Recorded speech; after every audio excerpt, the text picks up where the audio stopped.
The next thing that forgiveness, biblical forgiveness, is really about is that forgiveness is breaking the momentum of suffering. Because make no mistake about this, when you and I do not forgive, we are holding on to the suffering, and suffering will create its own momentum.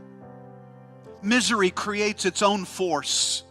The longer you and I stay in the throes of misery, the longer you and I stay in the grip of suffering, then the more suffering strengthens its grip.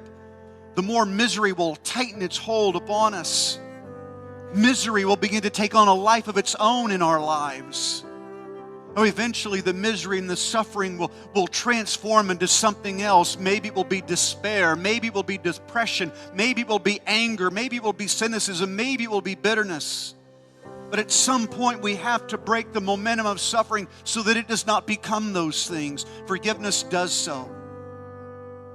Forgiveness recognizes that we hurt, that we suffer because of something that has happened to us, something someone has said or done to us, but at that moment we recognize we no longer will suffer under this. We are choosing to go in a different direction, and we are breaking the momentum of suffering.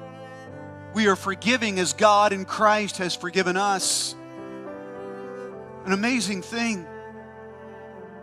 Forgiving someone is something we can do to be like Jesus. I mean, there's so much that Jesus did that I can't do. And I don't want to get into a debate about the ability to do miraculous supernatural things, but I'll be candid, and you can call it my lack of faith if you want, but I don't see myself walking on the water anytime soon. I don't see myself being able to heal lepers and open blinded eyes and raise people from the dead. And again, maybe that's my limited faith. I don't feel like those things are within my grasp.